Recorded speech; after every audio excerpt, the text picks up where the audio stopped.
nació en Viena en 1926 y murió en Bremen en el 2002. Fue un pedagogo y ensayista mexicano en el que sus teorías las catalogaban como teorías pedagógicas agresivas, ya que estaban bajo un poder institucional. En base a estas teorías agresivas, escribió varias obras. Una de ellas es la sociedad sin escuela, una sociedad desescolarizada, entre otras. Principalmente sus teorías se basaban en la desescolarización y la desinstitucionalización. Hubo varios autores en el que se unieron a él bajo estas teorías. Principalmente estos autores decían que los estados y la iglesia habían catalogado a la educación como obligatoria. Mediante esto de la educación obligatoria empezaron a dar una representación de la personalidad de cada persona. Principalmente esto quería decir que dependiendo del comportamiento del niño, era como iban catalogando si tenía educación o no, si le faltaba y demás. Principalmente dentro de estas teorías estaban en contra de la educación tradicional. La desescolarización que Iván Illich planteaba se catalogaba como una crítica pedagógica que estaba en contra a la escuela. Uno de los autores que lo apoyaron fue Paul Goodman, en el que él hacía igual una relación a la desescolarización, y en base a sus teorías se basaban en la edad del niño, ya que la edad del niño decía que no necesariamente se tenía que llevar a la escuela a un niño forzosamente desde el nivel básico del preescolar y al nivel básico, que es la primaria.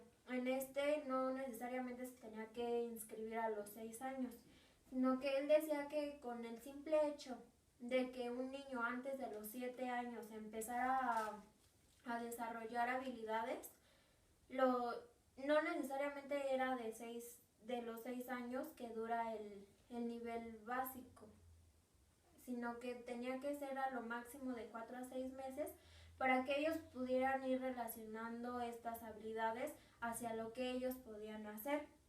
También en el otro nivel superior, decían que con el simple hecho de que a los niños los llevaran con un granjero y no se necesitaba hacer los grupos como son actualmente, de 50 o 40 niños por aula, sino que nada más era un grupito de 6 niños que se llevaba con el granjero para que les diera de comer y para que así pudieran desarrollar varias actividades. También postulaba que la educación formal y no se tenía que esclavizar tanto al niño, ya que esta educación formal lo limitaba de su vida social. Y para que un niño aprendiera no necesariamente era de la educación obligatoria o formal, como se cataloga, sino que el niño iba a aprender mediante la práctica y así iba adquiriendo varias experiencias. Esto principalmente el niño iba a aprender no en un aula, sino que ya fuera en cafeterías, en la tienda, en la calle, para que ellos se pudieran dar cuenta de la importancia de la vida y de algunas habilidades que ellos podían relacionar. También hubo varios autores en los que mi compañera se los va a explicar.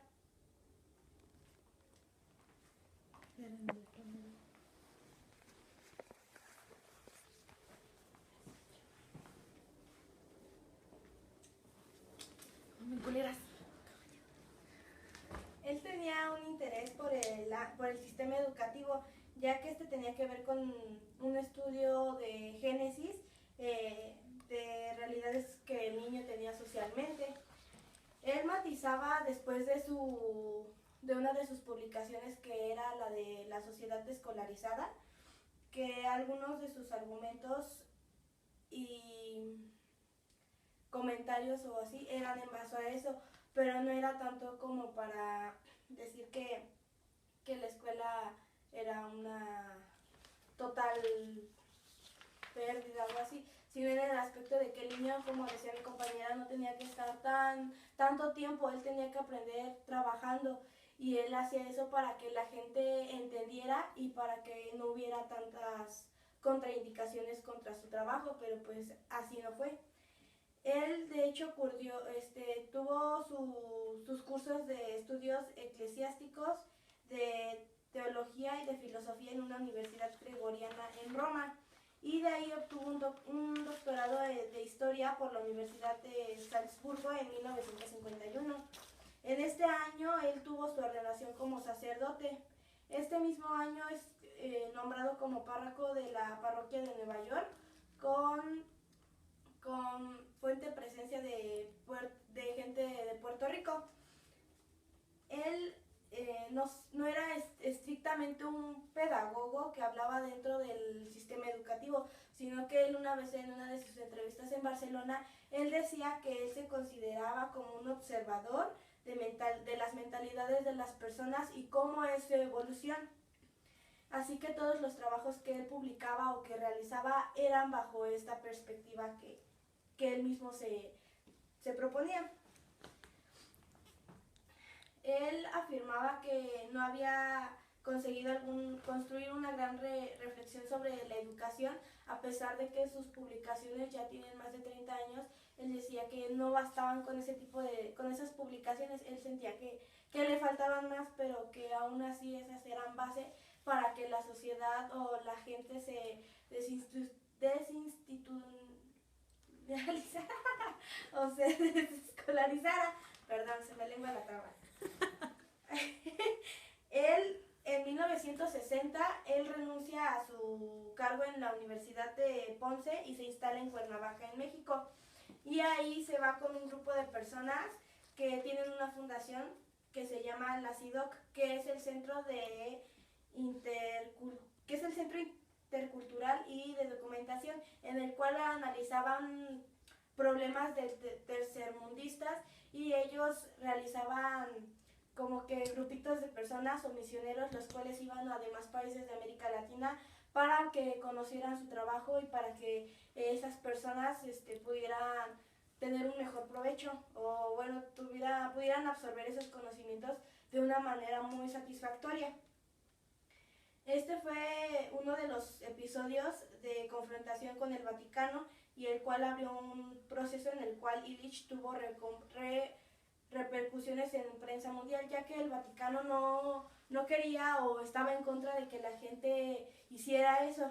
¿Por qué? Porque ellos querían tener todavía el poder en la educación de la gente, y para Illich, a pesar de que él había sido sacerdote, pues para él no era la manera más correcta, o él decía que pues prácticamente la iglesia tenía que hacerse a un lado.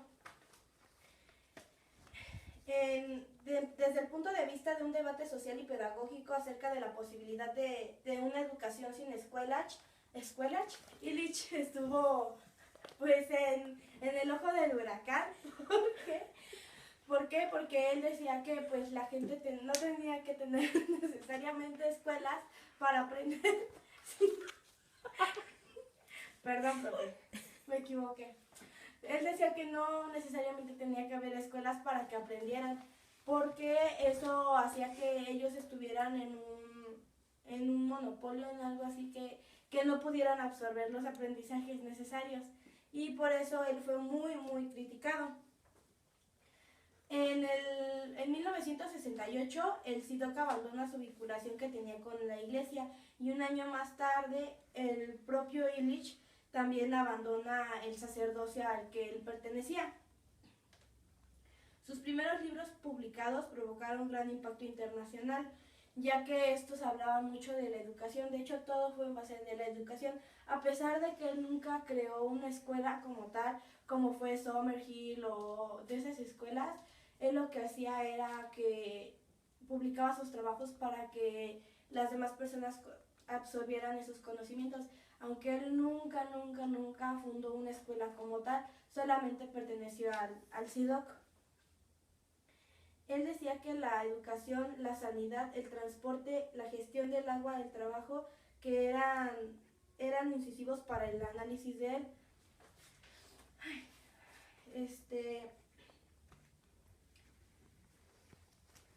Las críticas, bueno, uno de sus principales colaboradores fue Everett Reimer, el cual él leyó sus trabajos de educación y de la desescolarización. De esta forma ellos se unieron o hicieron una colaboración muy amplia y muy reconocida. Sus críticas de ambos era que las instituciones escolares se sitúan en un contexto y ya ha citado del asalto intelectual a las instituciones en su conjunto como elementos indestructibles de la sociedad contemporánea.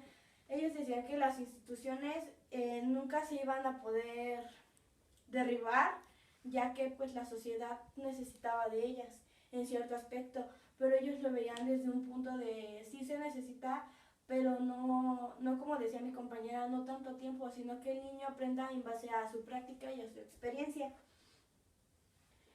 Illich dirigía sus críticas no solo a la escuela, sino también a la medicina, al transporte. A la medicina él la consideraba como vacas sagradas del sistema tecnocrático de la sociedad industrializada, ya que pues la sociedad poco a poco va teniendo mejores pues industrias o así, que la gente, la cual pues van a depender mucho para que pueda salir adelante.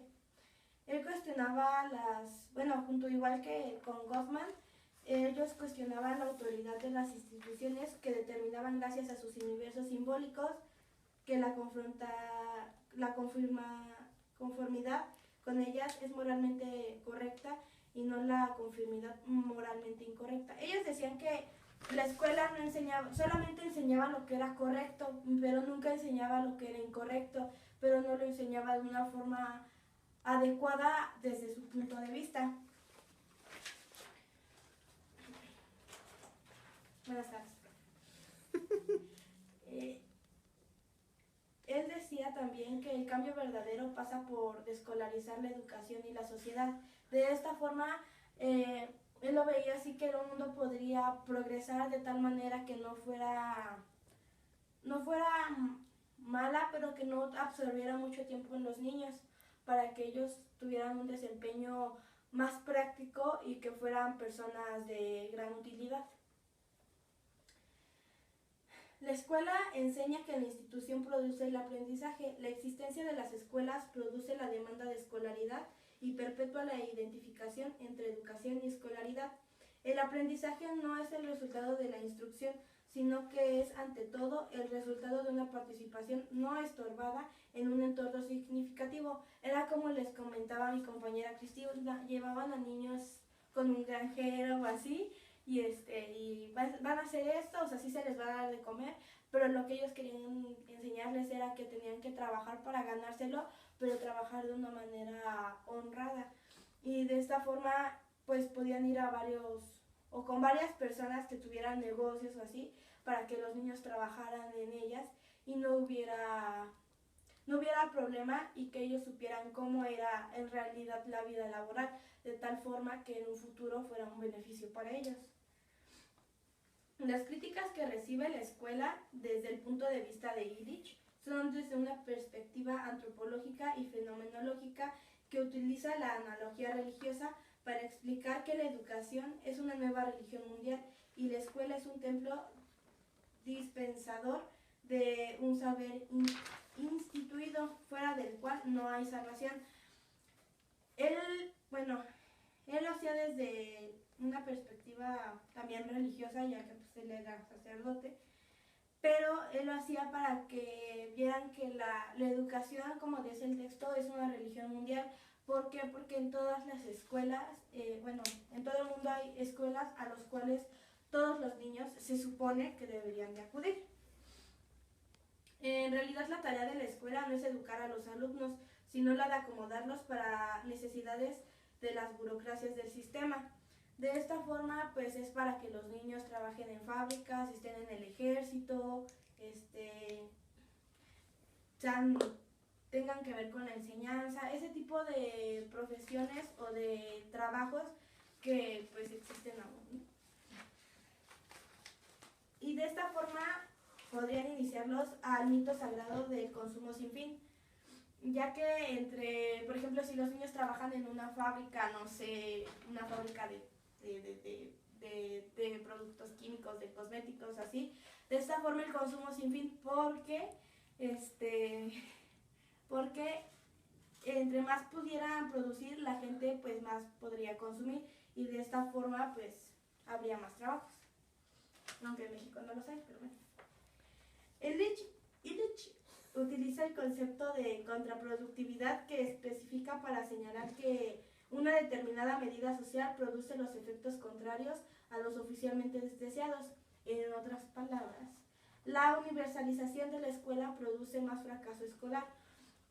¿En qué aspecto? En que, pues, hay veces, bueno, que a niños no les gusta estudiar, entonces entre uno más los mete o los obliga a que estudien, ellos fracasan porque no es lo que quieren realmente, entonces no hay que obligarlos. La educación deja de ser un valor de uso de los ciudadanos para pasar a ser un valor de cambio que genera relaciones injustas y que se separa de las necesidades del individuo. Él, junto con el pedagogo Paulo Freire, que es brasileño, por cierto, también hicieron una alianza igual que con Reimer, y ellos decían que, bueno, coincidían en que la concepción humanista de la cultura, así como incorporación crítica y creadora en tanto sujeto y no como objeto de las prescripciones establecidas por el sistema. Hay una cosa que, bueno, nos menciona el libro y que es lo que dice Freire, o Freire, como se diga. La escuela no es nefasta ni benéfica en sí, es un medio político e ideológico quien determina su definición. ¿Por qué? Bueno, Freire decía eso porque la escuela pues sí tiene cierta, bueno, es cierto porque el medio político, actualmente México está pasando por una situación muy complicada y solamente se enseña o se educa lo que el gobierno quiere que los estudiantes aprendan, solamente lo que a ellos les conviene que aprendan, lo que no, pues obviamente lo desechen.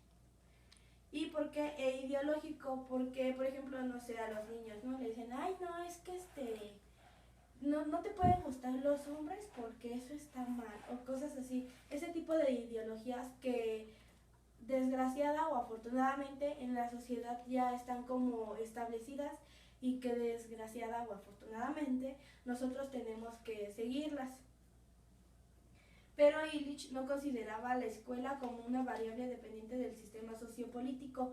Él no lo consideraba así porque pues él decía que, o sea, sí tenía que ver, pero no. ¿En qué aspecto? En que los niños tenían que aprender de una o de otra forma, pero que el ámbito sociopolítico no tenía que invadir tanto el espacio educativo. Para él no tenía sentido esperar cambios de naturaleza política para cambiar la escuela. La conversión del saber es un producto cuantificable, acumulable y exterior de las personas. Esta es una trampa universal de enormes consecuencias para la libertad y la dignidad de las personas. Para Illich, esa operación la realiza tanto la escuela pública como la privada, la escuela de la sociedad capitalista y la comunista. Él tenía, o sea, la escuela no es solamente la escuela que pone el gobierno o la pública, también la privada tiene que ver mucho también en ella, ya que pues los niños se desenvuelven como nosotros en la universidad, que es privada. Somos de dinero. Okay. También hay que decir que sus análisis tienen su origen precisamente por la preocupación que pasa en América Latina, aunque él estuvo en México y él mandaba a sus misioneros a demás lados o países de América Latina, él se preocupaba por el cómo el pueblo o el cómo las personas de esos países, de esos lugares, tenían un desarrollo educativo, porque pues no es el mismo desarrollo que tenemos nosotros que el que tiene Cuba o Argentina o Brasil.